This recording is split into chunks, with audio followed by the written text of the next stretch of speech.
Hi fellas, I'm Brian, and I want to tell you how my girlfriend went missing. I almost went crazy, and 2 years later, I received a message from her. Since childhood, it's been hard for me to communicate with other people. I felt uncomfortable in the company of other people, and I'm afraid of big crowds.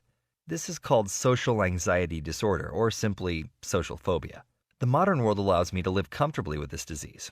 Everything I need can be delivered to my house. I can take college classes at home and communicate with friends via the internet. By the way, chatting with friends is not a problem at all because I don't have friends.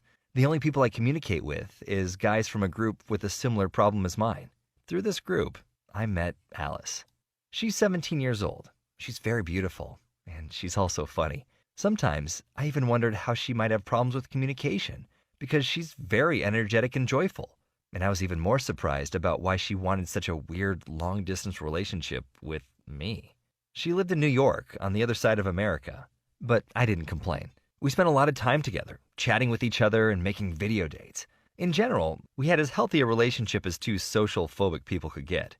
One day, she told me that her parents were going to move to China and that they were taking her with them. She convinced me that the only thing that would change in our relationship was the time zone, but I still felt something ominous, as if a really close person was leaving me. The day of departure arrived. She literally informed me about every step. We left the house, we just got into the taxi, we arrived at the airport. The last message I received from her was, "We just boarded the plane, going to turn off the phone. Next message you'll get will be from China."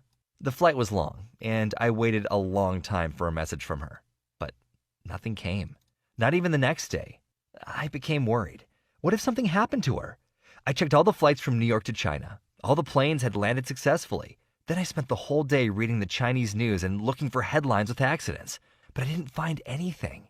And this made me even more nervous. One day later, I decided to take action. It was scary, but I overcame my social phobia, left the house, and went to the police. I didn't even know what I was going to do there, but I couldn't stay at home any longer.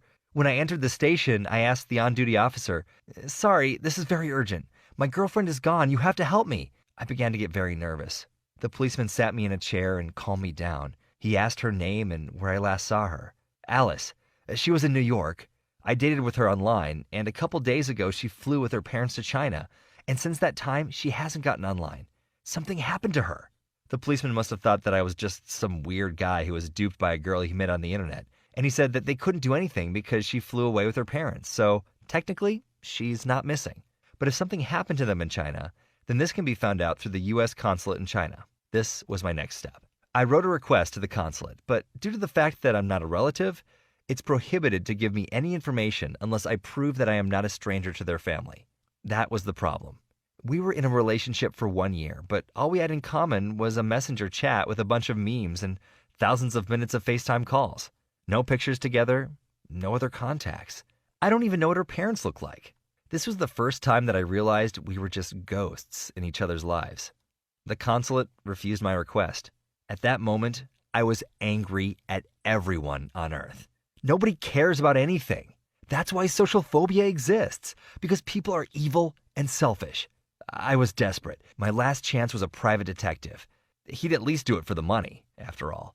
I found a detective online, described my problem, told him everything I know. He assured me that everything would take a week, max. Every day, I was on pins and needles. I was nervous all the time. I slept poorly and completely lost my appetite. I felt like soon I'd at least find out what had happened. The detective's call woke me up early in the morning. He told me something I didn't expect to hear at all. Alice and her parents did not leave America. I asked the detective, "What? Are you sure?" "Absolutely. They flew to another state, but returned 2 days later." I was shocked. Why then is she not appearing online? Why did she lie to me? What's going on? I was very angry, and I wasn't going to leave it like that. I wanted an explanation. So I bought a ticket for the next flight to New York, and the very next day, I was there. To be honest, I didn't even think about what I would say to her. I just wanted to see her and look into her eyes.